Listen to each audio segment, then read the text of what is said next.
Olá, mulheres de 50 a mais e todas que estão caminhando para essa jornada linda do 50. O podcast Pode Ale de hoje é especial, é em referência ao Junho Violeta, que é o mês que foi destinado tanto pela ONU e mais recente pelo jornalista, deixa eu olhar aqui, Rômulo Leandro, como mês de enfrentamento e principalmente de conscientização da população em relação aos maus tratos dos idosos. Meu lema é: nasci, cresci e se não morri, envelheci.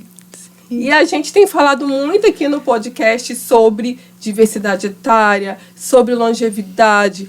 Hoje a gente vai avançar um pouquinho mais, a gente vai falar sobre envelhecimento.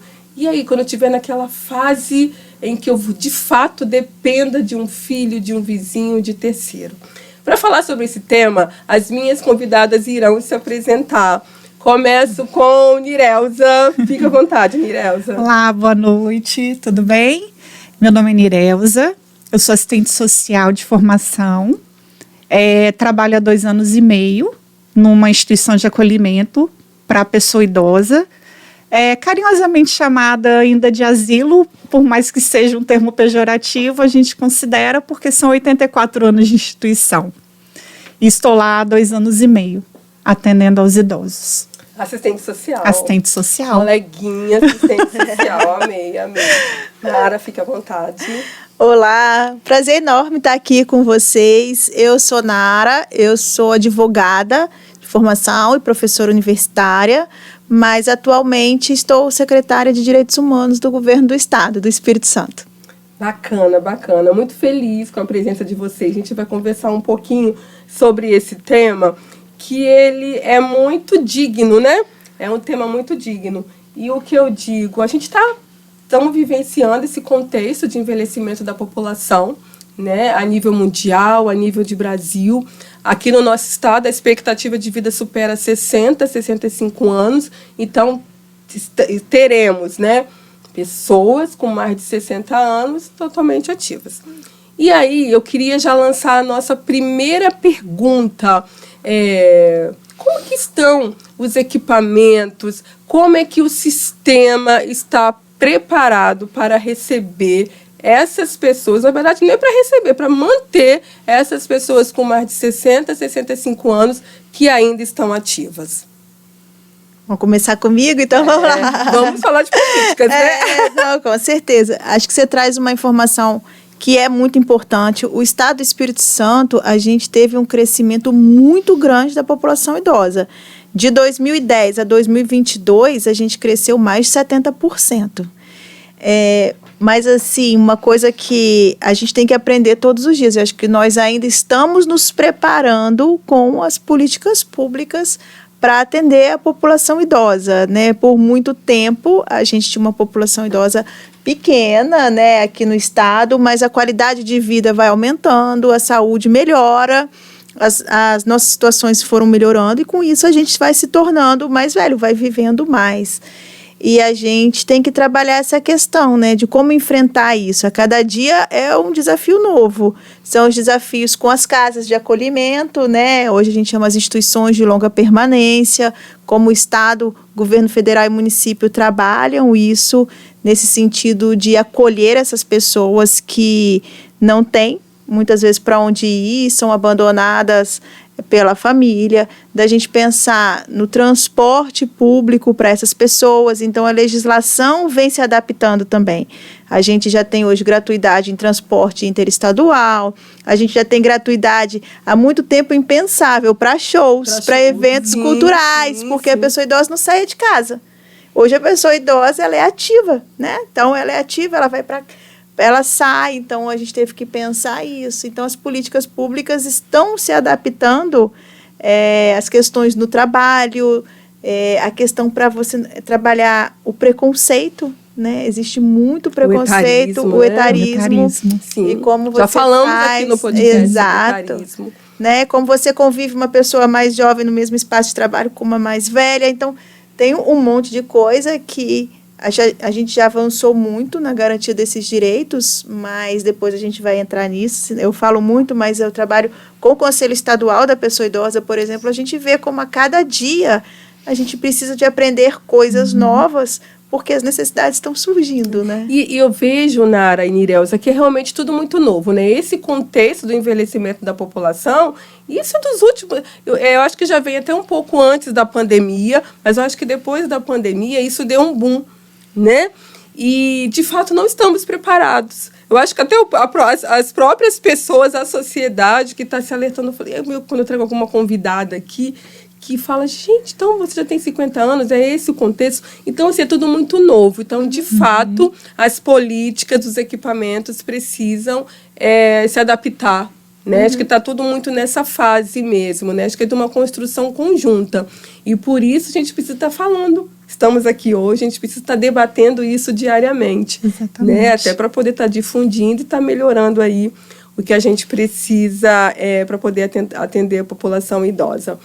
Nirelza, você atua lá na Casa de Acolhimento, né?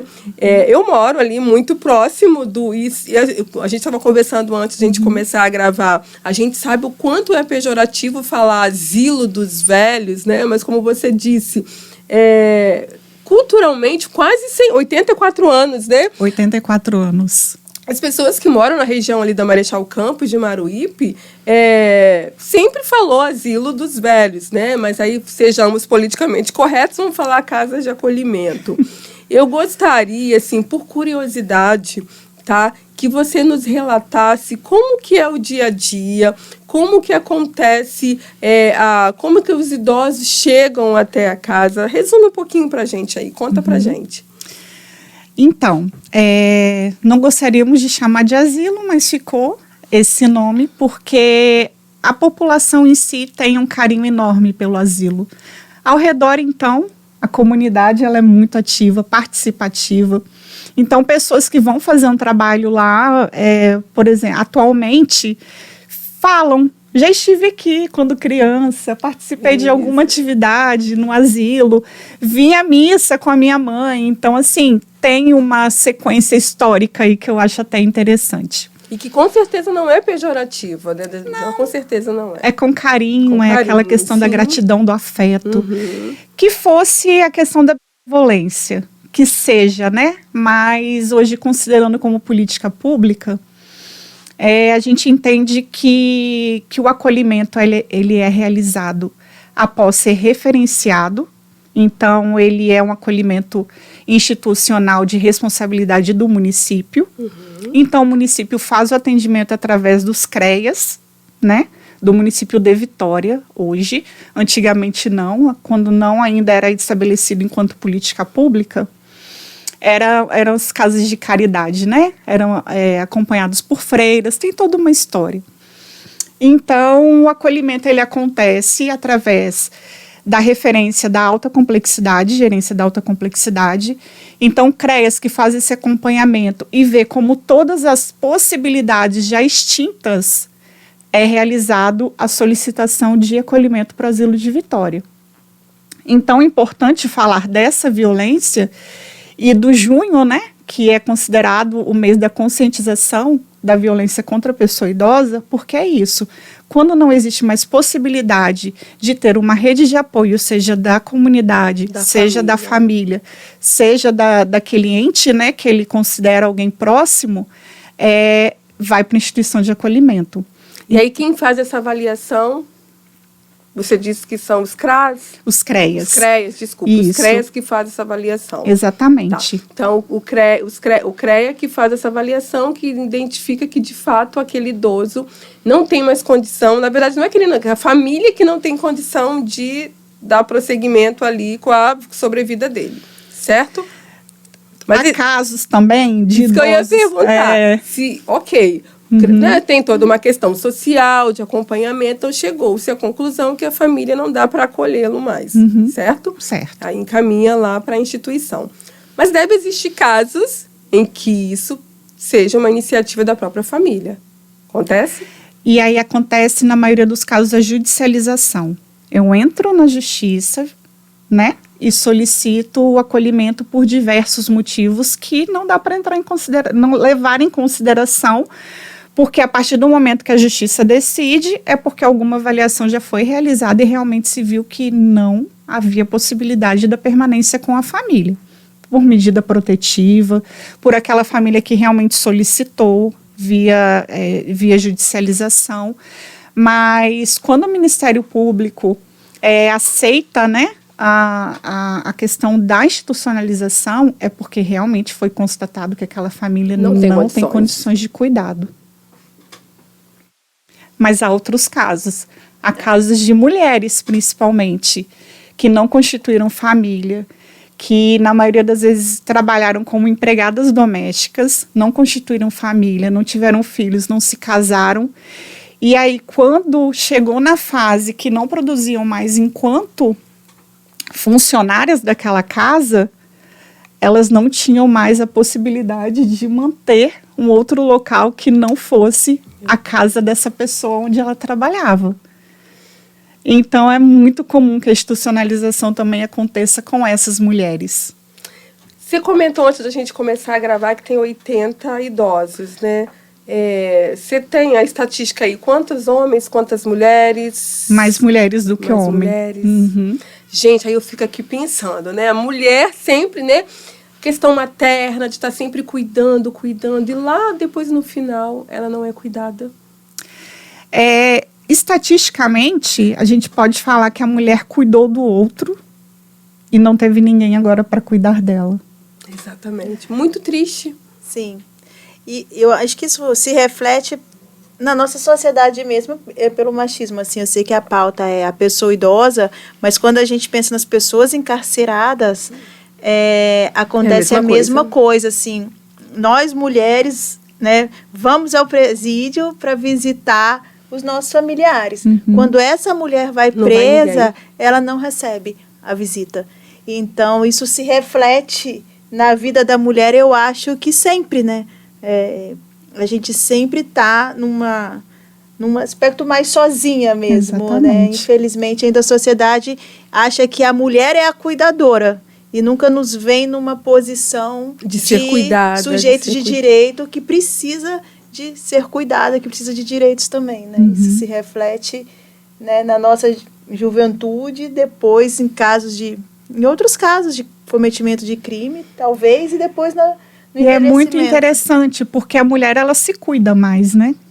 Então, como essa questão de mais mulheres no acolhimento institucional e não homens, mas a mulher, ela, além da pessoa idosa, ela ainda é fragilizada em relação à sociedade.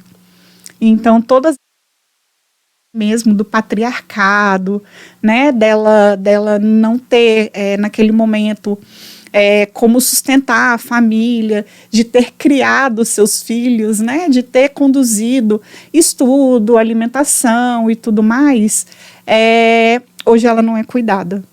Então, nessa negligência... Como ela não tem mais um papel de representatividade naquele seio familiar, então ela é excluída. Exatamente. Né? E a gente sabe, né, nas convivências de família, de vizinhos, que quando é com o homem, a família ainda fica com ele ali. Uhum. Eu não vou citar nome, mas eu tenho assim, uma amiga que cuida do pai dela. Até me emociono. Tenho certeza que ela não vai gostar, porque acho que ela vai se identificar. E desse cuidar com o pai. Né? A mãe dela não está mais aqui, ela ainda ela está cuidando muito bem do pai. E aí eu percebo que isso acontece muito, né? Uhum. Das filhas, inclusive mulheres, estarem cuidando dos pais idosos, né?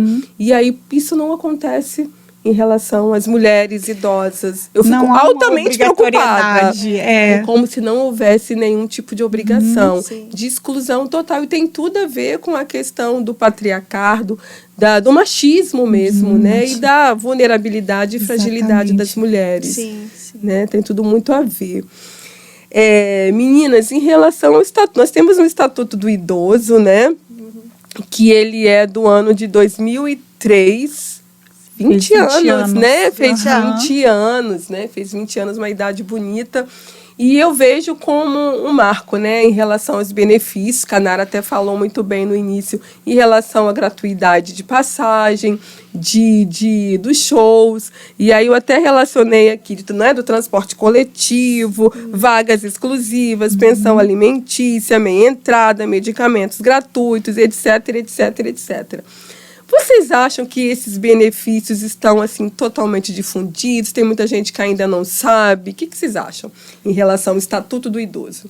Falta muita informação ainda. Eu costumo dizer para as pessoas assim, às vezes a gente acha que como a gente está numa capital, como a gente sabe ler, tem acesso à internet, que as outras pessoas também têm, né? E isso não é verdade. Às vezes, numa capital, as pessoas não conseguem ter acesso à informação. E aí, quando você pensa no interior, né? Eu sou de uma cidade do interior. Não chega. A informação não chega. Então, assim, o Estatuto ele tem 20 anos, então ele é muito jovem. Então, quando esse Estatuto é lançado, hoje, muitas pessoas que estão com 80 anos tinham 60, já eram idosas quando ele foi lançado, e há 20 anos o acesso à informação era muito menos Sim. Possível, né? Então, assim, ainda falta muito. A gente trabalha com, como eu falei, né? O Conselho da Pessoa Idosa, ele está ligado à Secretaria de Direitos Humanos. Então, a gente faz as conferências, faz os fóruns para levar essa informação para as pessoas. E elas têm dificuldade mesmo de ter esse acesso. Assim, você precisa estar sempre fazendo essas campanhas e dizendo, olha, você tem isenção de IPTU, você Eu também de imposto de renda, né? Os De conselhos imposto de são renda. excelentes locais para disseminar São. e para você entender todo esse direito em relação à pessoa idosa. Acompanhante em hospital, total direito, né? Sim, Com 80 anos, ainda mais prioridade em relação aos 60 ou 65 anos, né? que aí também isso é uma mudança legal da legislação, né? Porque assim, com 60 anos você tem alguns benefícios, mas quando você tem 65, esses benefícios se ampliam, quando você faz 80, porque a partir do momento, né, que a idade chega, a gente também vai tendo nossas restrições de saúde, de locomoção, e a gente precisa de mais direitos, né? A gente precisa de mais acolhimento, de mais possibilidades, mas infelizmente a gente tem esse problema da comunicação. E aí é um entrave que a gente tem hoje, que eu acho interessante, que as pessoas falam assim, eu preciso de fazer um folder, né? Um cartaz. Nara, ninguém mais vê cartaz. Nara, ninguém... Eu falei, não, olha só, a minha sobrinha, que tem 14 anos, eu acho que ela nem sabe mais o que é um cartaz, né? Mas para eu chegar no interior... Tem que ser um cartaz, tem que ser um folder. Eu tenho que levar uma cartilhazinha, porque ele gosta de ler, não é todo mundo que tem um telefone. Então, assim, voltando para o início, a gente está também se adaptando, porque ao passo que a sociedade evoluiu muito, e hoje tudo é na internet, quase... Sim. A gente tem uma população que não viveu isso. E a gente tem que pensar muito nessa população e pensar com a cabeça dessa época, assim, como a gente vai acessar essas pessoas para que elas compreendam, né, o direito delas. Então, isso... Eu vejo que esse é o principal desafio, né? Quando a gente fala de direito, tá lá, mas quem lê a lei, né? Aquele monte de cláusula e tal. A gente que trabalha no serviço público tem um pouquinho mais de rotina de estar lendo. Não chega. E eu estava fazendo as minhas pesquisas quando eu fui vendo, gente, isenção de pagamento de IPTU, de imposto de renda, pensão alimentícia, medicamentos gratuitos, medicamento dessa, né, já tinha conhecimento, aqueles medicamentos que são padrão e tal. E os direitos estão aí e não chegam, as pessoas não sabem. A família não sabe, o próprio idoso não chega até ele, né? Não chega. E assim, são exemplos, às vezes, próximos mesmo, Sim. como você falou, né? Assim, a gente tem exemplos muito perto, que você fala, você sabia que você tem esse direito, ou sabia que você pode, né, acessar, né, até o acesso à justiça mesmo, né, gratuidade. E às vezes o idoso está passando uma privação de determinado tipo de medicamento, né, por alguma questão, e aí ele fica sem o medicamento e ninguém da família sabe que ele poderia estar pegando de forma gratuita. E são questões básicas, porque eu digo isso por pessoas próximas a mim mesmo. De procurar um advogado para dar entrada na aposentadoria. Uma questão que poderia ser facilmente resolvida. Quase que automático, né, Nirelza? INSS, né? Tem no meio ali um advogado que vai convencer essa pessoa que precisa, né? Então, assim, realmente, a falta de informação é um dos principais motivos da escassez mesmo, né? Do entendimento desse direito. Sim. E aí, se a gente parar para pensar, tantas coisas, né, devem ter acontecido e podem acontecer com esse idoso por conta dessa privação, dessa falta de acesso à informação. Mas eu estou sendo muito otimista, né, que eu vejo que com esse envelhecimento da população, de que, olha, a gente vai ter que estar tratando isso, que teremos mais pessoas idosas do que jovens. Sim. Isso é fato. Estamos vivendo mais. Estamos vivendo mais. E aí a gente vai ter que estar altamente preparado para isso. Mas eu sou otimista também. Quando a gente veio a pandemia, que a gente começou a enfrentar a pandemia, e lá aqui no governo do estado a gente tem diversos conselhos, né? Conselho de Igualdade Racial, Conselho de Diversidade Sexual, Conselho da Mulher, todos eram ligados à Secretaria de Direitos Humanos e o Conselho da Pessoa Idosa. E o primeiro conselho que chegou e falou, a gente não pode parar as reuniões, porque a gente tem muitos problemas, a gente não sabe o que vai acontecer com as pessoas idosas nas LPIs, a gente precisa de fazer reunião online. Foi o Conselho da Pessoa Idosa. E nessa época presidido, não lembro se era a Augusta ou a Marta, mandar um beijo para elas, duas grandes mulheres incríveis, já pessoas idosas, e elas assim, a gente precisa. Então, a gente tem que fazer isso. E aí veio pelo Conselho da Pessoa Idosa, e eu falei isso hoje, a gente fez um webinário super interessante com o presidente do Conselho Nacional da Pessoa Idosa, junto com o SUS, o Sistema Único de Assistência Social. E aí eu falei, olha, o primeiro conselho que se movimentou para que a gente fizesse as transmissões online, as reuniões online, foi o Conselho da Pessoa Idosa. Então, ao passo que a gente precisa muito levar essa informação, a gente percebe também que as próprias pessoas idosas, elas também já perceberam sim, isso. E elas aí, querem estar inseridas. Elas já estão buscando e estão levando. E esse movimento vai ser cada vez maior. E elas foram protagonistas na Secretaria de Direitos Humanos.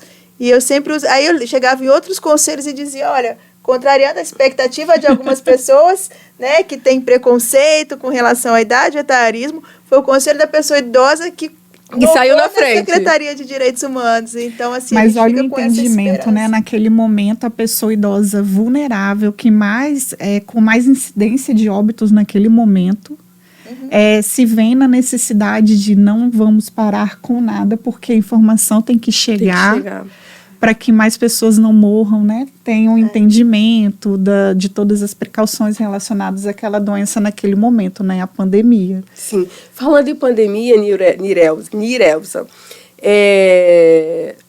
a gente sabe, né, que os idosos, infelizmente, foram os mais acometidos, né, aí pelo coronavírus e tal. Como que eram as tratativas lá na casa de acolhimento nesse período da pandemia? Como que aconteceu? Visita? Como que vocês cuidaram dos idosos? A gente teve muita sorte, né? E como direito garantido mesmo, a vigilância sanitária e epidemiológica, né? Juntinho ali com a gente. Então, todas as medidas de proteção, tudo que se fazia no hospital a gente fez em relação aos idosos acolhidos. Eram testagens quase que semanais, praticamente diárias, afastamento mesmo de profissionais, minimizando, né, o contato deles, visitas suspensas. E os idosos sentiram, tá? Acredito. O asilo totalmente movimentado, 24 horas de movimentação, porque, como eu falei, a sociedade ela se importa muito. Então, ele é muito visitado. Seja por pessoas, seja por faculdades, seja no âmbito profissional, o asilo ele é muito procurado. Então, pensa de uma hora para outra, tudo isso acabando. E sabe o que eu vejo? Aquele silêncio. O isolamento pra gente foi uma loucura, né? Vidas ativas, ficamos isolados naquela época do lockdown. Imagina eles. Não pense que foi diferente. Eles também sentiram. E mais amedrontados ainda, porque eles não sabiam o que acontecia lá fora se a gente não levasse a informação. Porque, como você falou, a informação não chega de forma tão clara, de forma precisa, da maneira que eles entendem. Por quê? Eles não têm acesso à informação no sentido de internet. Eu tenho idosos realmente vulneráveis, aqueles que não tiveram acesso a nada. Essa é a realidade, acesso a nada. Então, hoje, usar o telefone celular é algo gigantesco para eles. É uma coisa prática hoje, que é ter um telefone, para eles não é. Até por serem de uma outra geração também, né? Uma outra geração com toda uma bagagem de vulnerabilidade, de violência, de distrato, né? De maus tratos, no caso. Então, assim, foi muito difícil. Eles ficavam se perguntando, quando eram isolados, vou morrer? Quando não eram isolados, ainda bem, graças a Deus, que não chegou para mim. Deus. Então, foi... a gente tentou utilizar também, porque eu posso dizer assim, de 80 idosos acolhidos, 10 recebem visitas de maneira... regular. De 80 a 10. 10. 10%. 10%. É pouco. 10% Nossa, é pouco. É pouquíssimo, muito pouco, né? E aí Assim, eles não estou recebem. julgando, só estou falando pelo lado de estatística, mas Exatamente. é muito pouco. Quando você pensa na concepção de abandono, né? 10 visitas. E aí a gente fazia chamadas por vídeo, né? Uhum. E foi o momento que as famílias mais se importaram. Faziam questão da chamada de vídeo regular, que elas realmente se importaram com as pessoas ali institucionalizadas. Foi um entendimento até que chamou a atenção, né? Que naquele momento poderia estar tudo bem, eu abandonei não, né? De alguma forma foi abandonado. Então, para que fazer ligações, né? Vou me preocupar com o que está acontecendo aqui fora. Exatamente. Não, fizeram ligações regulares. Olha, procuraram. interessante. Porque Procuraram. a gente tem os dados, porque a gente tem um sistema de atendimento humanizado às vítimas de violência. Né? Foi um programa que a gente criou antes da pandemia e a gente recebe denúncias de violência e faz uns encaminhamentos, seja para polícia, para o Ministério Público, e a gente acompanha essa denúncia até o fim. E de 2022 para cá, o perfil mudou muito. O abandono de incapaz, o abandono da pessoa idosa ficava em 12º lugar. Em 2022, por exemplo, no índice de denúncias, a gente tinha muito mais por maus tratos, exploração financeira e tal. Depois da pandemia, até o momento, assim, hoje em 2024, o abandono de incapaz já está em 2º lugar. Ele saiu de 12º lugar para 5º e para 2º. Então, assim, para a gente que trabalha com o recebimento e o acompanhamento dessas denúncias pós-pandemia, as pessoas idosas, a gente tem uma maior denúncia de abandono de pessoas idosas. E então, isso com certeza deve ter aumentou bastante quando você fala assim, a gente está preparado.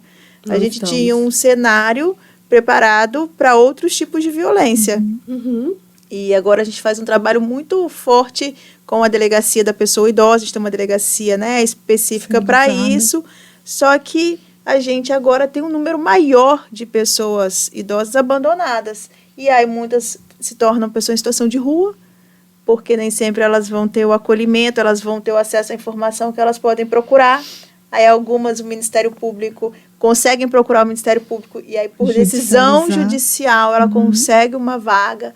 Então esse perfil com a pandemia mudou bastante, assim, pra gente, com relação às denúncias. Nara, eu tô assustada, Nara e Nirelza, e daqui pra frente, então a tendência só vai aumentar mais ainda.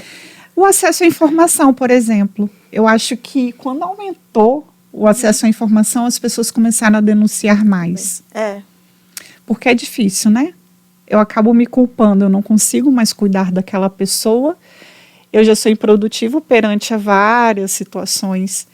Então, se eu sou improdutiva, se eu não sirvo mais para nada, tá certo o meu filho não me querer mais, tá certo aquela pessoa afetiva, né, com algum vínculo estabelecido comigo, também não me querer mais, né? Eu não sirvo mais.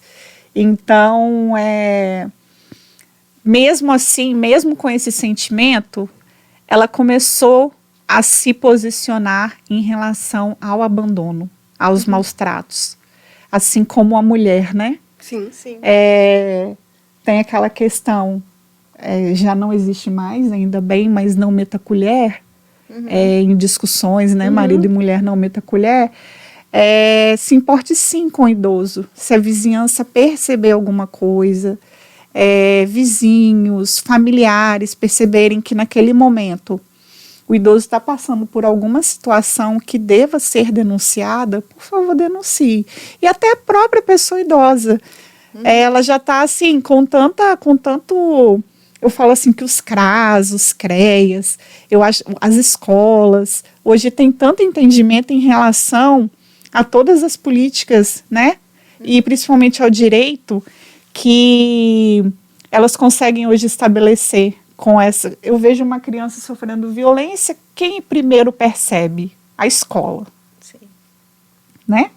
Só que a unidade de saúde hoje é uma parceira muito interessante, porque o idoso, ele é acompanhado, Sim. seja pela saúde da família, seja pela UBS, em alguma tratativa.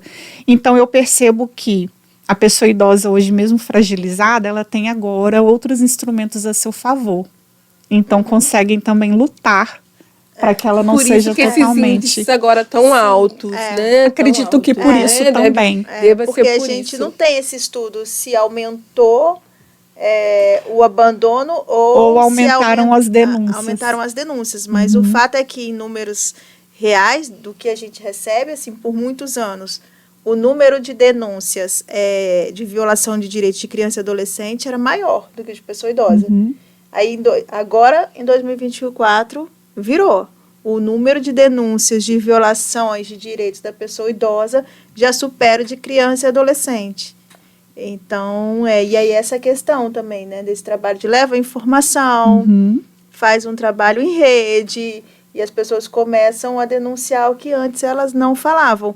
E aí é isso, assim, um papel, acho que da saúde, da assistência social é extremamente importante, porque a criança vai à escola e a pessoa idosa, ela está dentro de casa. Dentro de casa. E a gente pensa assim, que estar dentro de casa está totalmente seguro. Protegido. Né? E quando a gente está sabe protegido. que dentro de casa é onde a gente tem grande número de violação sexual, de... Os crimes aí de feminicídio, né? A grande maioria acontecem no seio familiar. E quando a gente fala bem assim, não vou colocar o idoso no asilo, vou na casa de acolhimento, desculpa, vou mantê-lo em casa. Mas às vezes se manter em casa, deixar ele no quartinho, isolado, que não deixa de ser um isolamento, não deixa de ser um maus tratos. Tipo, quando tem festa, tranca, gente, já ouvi histórias de que quando a família vai fazer um evento, uma comemoração, tranca o idoso lá no quartinho, o idoso não participa. Sim. Aí nasce uma criança, o idoso só pode ver de longe, não pega, senão vai derrubar, né? Que também é um maltrato. Sim, é uma né? violência. E é uma violência, né? Porque aí deixa ele sentado, aqueles horários da refeição, né? E ali, tipo assim, como se o idoso não tivesse uma vontade de comer uma determinada coisa. Vai tomar café, almoço, café da tarde, jantar. Coisa, né? Isso acontece, eu acho que é isso, assim, existe toda a questão também desse julgamento que as pessoas têm medo de passar. Então, assim, eu não, ver se eu vou levar meu familiar para uma instituição, eu não, mas eu não quero aquele familiar. E aí você deixa ele nesse quartinho, e aí você não tem paciência, e você grita, você agride, e aí pratica uma série de violações, né, mas acha que está fazendo um bem, porque eu não tirei ele de casa. Ele não está lá na casa de acolhimento igual a vizinha colocou. Ele está aqui comigo. Que tipo de cuidado é esse? Que tipo de cuidado é esse, né? Que tipo de cuidado é esse? Não, ele está aqui comigo. Ele não saiu de dentro de casa. Às vezes a casa é até do idoso, né? Muitas vezes a casa é até do idoso. Exatamente. Ele não saiu da casa, mas ele não tem nenhuma participação das questões familiares. Tudo isso que a gente está conversando, a gente tem que considerar que é crime. Sim. Sim. né? É Porque crime. é uma pessoa vulnerável, tem uma certa fragilidade, é crime, né? É cárcere privado, é Sim. não permitir que ele tenha acesso, então é crime. Sim. Só que o asilo hoje, a gente, né, tem assim a concepção de que os maiores abandonos acontecem hoje em pessoas em estado de demenciação senil, Alzheimer, né, principalmente as mulheres. E também a violência patrimonial. Muitos com benefício, mesmo que sejam, por menores que sejam. O cartão em poder, o benefício em poder da família. Os filhos que pegam e nem aparecem. Isso é muito comum, tá, gente? Isso é muito comum. Não, Isso gente, é muito tem comum. um alto índice de denúncia nesse sentido. Isso é muito comum. A violência patrimonial. Moro dentro da casa da minha mãe, mas deixo ela trancada dentro de um quarto. A Aí eu casa fico não com é o minha. cartão dela, do Exatamente. cartão do banco, do benefício. Exatamente. Não importa. E as questões de empréstimo? Nossa, Já não ouvi fala. relatos de que o né, pensionista, né, porque aí já é viúvo ou viúva, e aí tá com aquele salário tipo porque de tantos empréstimos, porque os filhos, netos... E o interessante é que são empréstimos que acabam em 2030, que foram se repetindo no decorrer. Acabou, fui lá e fiz de novo, acabou, fiz de novo. E aí, mesmo não familiares, porque eu tenho aquele idoso que não tinha família, mas que tinha um cuidador, vizinhos por perto. E quando surgiu a oportunidade do acolhimento institucional para ele vem para a gente com empréstimo. E existe também muitas denúncias no próprio PROCON, né, dessas instituições que fazem esses contatos com as pessoas idosas e aí conversam com elas e convencem de alguma maneira, e sem que elas tenham total consciência de que contrato é esse de empréstimo que ela está assinando, sem que ela tenha lido, acaba fazendo empréstimos. Hoje são bem facilitadores, né?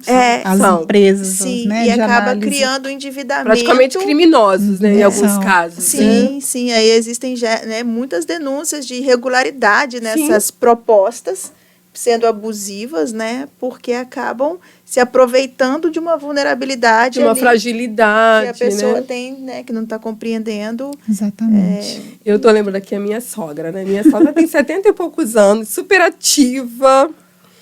Dona Didia, assiste meus podcasts, aí você vai ter que assistir. E aí, esse final de semana, ela tá com o celular, que ela é toda moderna, sabe?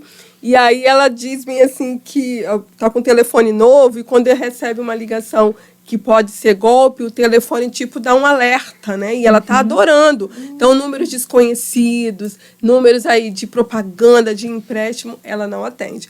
Só que aí é uma pessoa que é pensionista, né? E aí uma outra situação social. Mas se a gente parar para pensar, na maioria das pessoas estão caindo nos golpes todo dia, diariamente. Seja de forma involuntária ou seja levado por algum familiar, né? E o engraçado é que quando eu levo ao banco o idoso, seja por uma prova de vida, ou seja porque um cartão venceu e tudo mais, o banco ele tem tantos critérios, porque quando eu me apresento como assistente social, estou ali com aquele idoso, ele tem tantos critérios que eu fico me perguntando como que um vizinho teve a facilidade de pegar o empréstimo, sendo que eu, enquanto instituição representada, né, ali na proteção com o idoso, teoricamente, estou ali para... Não consegue, né? Tem que provar e provar, né, Mirelza? Muito. Então, eu me pergunto, que critério é esse, né? Que a gente utiliza também no atendimento. Acho que a gente tem que... Essa é um questionamento que eu sempre faço. Às vezes é tão difícil a gente conseguir determinadas coisas, né? E as pessoas fazem... E tem muito isso com relação aos bancos, aos empréstimos. Lembrem agora esse caso que teve do Rio lá, que o rapaz, uma moça cuidava do tio, né? E parece que estão investigando se ele estava morto ou não na hora de assinar. Exatamente. Né? E ela se declarou como cuidadora, ele não tinha família, nunca tinha casado, e ela já vinha cuidando dele, né? Eu não me aprofundei depois do caso, mas eu fiquei sabendo que estava em investigação. Que parece que o motorista de aplicativo tinha informado que ele não estava morto quando ele estava ainda dentro do carro e tal. E estava em investigação. Mas, assim, tirando essas outras questões, para a gente poder ver, tipo, a pessoa que não teve família, que não teve ninguém, aí fica à mercê de um outro, né? Não quero dizer que ela cometeu um crime, porque está sendo investigado. Quanto é difícil, né? Eu fico muito preocupada, gente, comigo, na minha situação, confesso, fico mesmo. Mas é uma preocupação que a gente tem, né? Sim. Como a gente estava conversando anteriormente, né? Se você tem filho hoje, você se preocupa se seu filho vai cuidar de você. E se você não tem, né? Quem vai cuidar? Quem vai cuidar? Mas vai não cuidar? garante também Não tem garantia. que não vamos tem. ser cuidados. Não temos nenhum tipo de garantia. E eu vejo que essa geração agora é muito mais desprendida. Então, tipo assim, ficou, entendeu? Eu não sei o que vai ser. Eu fico, na verdade, temerosa, muito temerosa. A gente conta aí com o Estado com políticas públicas acessíveis. Verdade. Sempre repensando, né, o acesso. Acho que o momento é repensar. Sim, temos que repensar e valorizar. Eu acho que esse é um momento importante de valorizar a importância do Estado como o órgão, né, que pratica políticas públicas. Porque também, e agora, isso é bem polêmico, né, mas a gente tem uma fase que se privatiza tudo. E aí, quando você começa a privatizar tudo, então no futuro a gente não vai ter mais as instituições de longa permanência, elas vão ser privatizadas. E aí, quem vai cuidar da pessoa idosa que não pode ir para uma instituição privada? Então, né, essa questão que se diz tanto, né, do Estado mínimo, e que mínimo é esse? E a gente está pensando na pessoa idosa, no nosso futuro, quando a gente prega esse Estado mínimo o tempo inteiro, assim, né? Então, é uma questão que a gente tem que refletir. Essa questão é verdade, porque enquanto instituição filantrópica e que é um equipamento da política, nós somos fiscalizados o tempo todo. E isso é muito bom. Eu tenho como positivo Ministério Público, Vigilância Sanitária, Delegacia do Idoso, os conselhos. Então, o Estado, né, como um todo. Acho importante que continue nos fiscalizando para um melhor trabalho, melhor garantia do que, às vezes, essas instituições privadas que não são nem regularizadas perante o Conselho. Quantos casos, né, já foram noticiados na TV de idosos com maus tratos, de óbito mesmo, né? Em instituições privadas, né, que pagava-se, inclusive, um valor considerável. Exatamente. Né, por falta de fiscalização, assim. Então, tem que ter essa fiscalização mesmo. Vocês têm ideia de quantas casas de acolhimento a gente tem no estado, sabe, Nara? Informar? Não sei te informar quantas. Em Vitória, umas 12. Umas 12? Umas 12.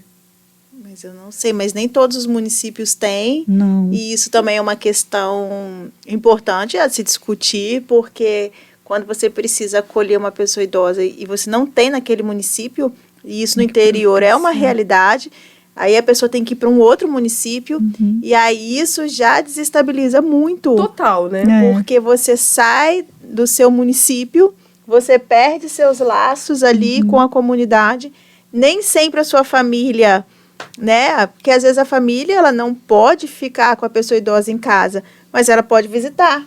Mas se ela vai para um outro município, você rompe muitos laços familiares. Então, hoje, uma questão que se tem discutido e que se tem priorizado é como fazer o acolhimento dessas pessoas idosas nos municípios, para que elas não precisem ser retiradas, né, da onde elas vivem, da onde elas nasceram, porque isso quebra muitos vínculos e a gente sabe como os vínculos são importantes. Sim, inclusive para manter a saúde. Para manter a saúde. Que não seja familiar o afetivo. É a comunidade, o vizinho. O vizinho, a Exatamente, igreja. A igreja. E aí você tem que tirar essa pessoa, né, do município. E isso é uma questão que a gente tem que debater muito. em como fazer isso, como fazer esse acolhimento pelo município, dentro do município. Logo no início, né, você falou, essa questão é municipal, e aí o Estado faz o cofinanciamento, encaminha o recurso para essas entidades, tem toda essa questão. Mas nem todo município faz. E aí o município não faz, o outro tem que acolher. E também quando o outro acolhe, ele fala, tá, eu estou acolhendo, mas essa pessoa nem é do não é do meu reduto, né? E aí essa é a questão, a gente está preparado, porque aí a gente aumentou a população da pessoa idosa em mais de 70%. E aí aumenta em todo o estado. Então, essa é uma questão, é um grande desafio para as políticas públicas, né? E a gente tem que se colocar. É um desafio grande, hein, Nara? É um desafio muito grande. A gente não pode deixar de mencionar uma categoria profissional que precisa, de fato, ser remunerada, que são os cuidadores de pessoas. Eu nem digo de idosos, de pessoas, né? Sejam de crianças e tal. O que vocês acham?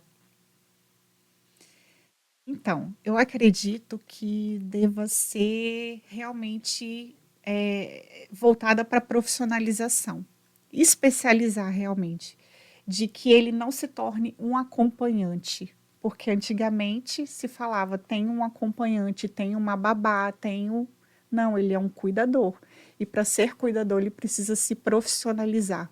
Então, hoje, até mesmo na nossa instituição, o processo seletivo de cuidador, ele passa por diversas etapas, até para saber do entendimento do cuidar. Não é qualquer pessoa, né? Não é só ir lá dar um banho e acompanhar essa pessoa em consulta. E no final do mês receber o salário, não é só isso, não. Né? É uma categoria que precisa ser melhor remunerada? Sim. Pega peso, alimenta, cuida, né? Dedicação. Só que é preciso profissionalizar. Não é qualquer um que pode cuidar também. Eu concordo plenamente. Eu acho que a gente tem essa herança, né? De achar que, pela nossa triste história mesmo, de achar que o cuidador ou a cuidadora, né? Ou não precisam de ser remunerados de forma adequada, ou que você não precisa se profissionalizar. Então, isso vem, né, da nossa própria história, e a gente está num momento que a gente precisa compreender isso, assim. Eu não sou acompanhante, eu tenho uma responsabilidade com uma outra pessoa. Tipo, pega alguém avulso, alguém que está desocupado, coloca ele para acompanhar o idoso, dá qualquer valor por mês, né? Não, assim, a gente precisa de ter, né, cursos de capacitações para essas pessoas, elas precisam se capacitar e precisam estar remuneradas de forma adequada, né? Então, a gente tem que parar Não é cuidar de qualquer jeito, é cuidar com responsabilidade, exatamente, como a Nara falou. Exatamente. Nireuza, como será o Junho Violeta? Estamos programando atividades no sentido de cuidar de quem cuida. Então, nós vamos trazer a conscientização para os cuidadores, para os funcionários do asilo, que naquele momento do próprio idoso também participar e entender que eu estou na minha casa, que ali é minha residência, então o entendimento realmente de maus tratos. E até mesmo os cuidadores saber como melhor trazer a tratativa em relação à pessoa idosa. Então vai ser todo um trabalho voltado também para o colaborador, para o cuidador, para todos os funcionários. Bacana. E só para dizer que assim, a gente também abriu hoje, foi o nosso primeiro série de webinários sobre políticas públicas para as pessoas idosas, trabalhando essa questão desse trabalho conjunto mesmo, das 3 esferas de governo. Então, a gente fez o primeiro hoje com o sistema de assistência social, com essa capacitação, e com os conselhos, com entidades da sociedade civil, o Conselho Nacional, o Ministério Público, todo mundo envolvido. A gente vai fazer com o Sistema Único de Saúde, depois com a educação, e a gente vai ter o mês de junho inteiro com esses webinários, de forma a revisar as nossas políticas públicas, mas também orientar as pessoas que trabalham com as pessoas idosas, mas também as pessoas que têm interesse em alguma política para a pessoa idosa, né, no sentido de aprender, de se capacitar, e as próprias pessoas idosas no sentido de conhecerem os seus direitos. Então, são todos online para que a gente atinja aí um grande número de pessoas. Então, esse é um mês que é Facilitar o importante acesso. para gente. Esse mês vai ser muito lindo, muito lindo. Vai sim. Meninas, voltando um pouquinho mais em relação a maus tratos, né? Até em referência ao Junho Violeta. Que pena, né? Que infelizmente acontece muito no seio familiar, né? E muitas vezes cometido pelos filhos. Violência sexual até. Também Temos é casos, sexual. sim. O tráfico de drogas em comunidades, quando ele se faz muito presente, a casa é utilizada como ponto de apoio. E é triste falar, né? Mas a gente tem histórias de filhos que doam o próprio familiar, a própria mãe para violência sexual em troca de droga, né? Em relação ao medo do tráfico e tudo mais. E eu falo assim que hoje a gente não acolhe, fazemos resgates. Porque são histórias impressionantes. Acredito. Muita história para contar, que não é boa, é ruim, mas são histórias. São reais, né? E São isso faz reais. parte da história deles. E da instituição, né? Nireuza, quem quiser participar, contribuir lá com as ações da Casa de Acolhimento, o que tem que fazer? Como instituição filantrópica, nós temos as doações físicas, as doações afetivas, né? E aí eu posso falar sobre À vontade. doações no Pix. Por favor. É o momento. Eu falo assim que toda instituição filantrópica, para ela se sustentar, Tem que né? ter doação. Tem que ter doação. E aí nós temos o Pix, que é o CNPJ do asilo, 2865-272-001, -60, que é uma possibilidade de doação. Nós temos as doações físicas, que quando a gente recebe fralda, alimento, também é muito bem-vindo. Porque a partir desse momento a gente também não precisa comprar, né? E também é interessante a gente falar que os profissionais da assistência, a gente consegue atender com os profissionais de assistência dentro do... Trabalhos voluntários, Também né? os trabalhos voluntários. E, assim, o município, ele, através do termo, consegue trazer profissionais da área de assistência. Agora, a área de saúde já não atende por ser SUAS. Secretária... Assistência social. Assistência social. Me perdi. Da assistência social e não saúde. Então, enfermeiros, técnicos de enfermagem são todos contratados pelo asilo. Então, por isso a importância das doações. Entendi. Até para poder pagar Exatamente. os salários deles. Como né? eu falei, o grau 2 e 3 de Sim, dependência sim. hoje dentro do asilo, mediante ao que ele vivenciava lá fora, é muito presente. Idosos acamados, que realmente necessitam de uma atenção mais especial em saúde. Perfeito. Nara, qual a mensagem que o governo, a Secretaria de Direitos Humanos, gostaria de estar passando para a sociedade, né? Porque a gente acaba transferindo muito essa responsabilidade somente para o poder público e já ficou claro que essa é uma tarefa de todos nós. Enquanto vivos, né? Uma tarefa, é um trabalho conjunto, é compartilhado. Qual é a mensagem que você gostaria de deixar? Acho que é a mensagem da empatia, né, sobretudo com a pessoa idosa. Acho que o governo do estado, ele tem um trabalho muito específico, ele tem de proteção à pessoa idosa, de financiamento das políticas públicas para as pessoas idosas, mas como a gente disse aqui, só isso não basta. A gente precisa de ter um olhar empático, né, também nosso enquanto sociedade civil. Então, exatamente. se a Dever de gente todos. não adianta Não é só do poder público. toda a política pública, todo o investimento, se como a gente viu em casa, né, a gente não consegue ter uma empatia. Então, se você não consegue ter carinho, ter respeito, ter amor, infelizmente, que você seja empático à dor da outra pessoa, né, às necessidades da outra pessoa. Então, acho que é importante que cada um faça a sua parte, né? Cada uma tenha a sua responsabilidade, a sua corresponsabilidade. Exatamente. E assim a gente vai conseguir envelhecer com dignidade, né? E garantir dignidade às pessoas que já envelheceram. Acho que é isso. Ai, que bom. Meninas, muito obrigada. Foi muito boa a nossa conversa, foi excelente. Ai, eu amei Obrigadão. tá aqui. Gostaram? Agradeço a todos. Super tranquilo, não é?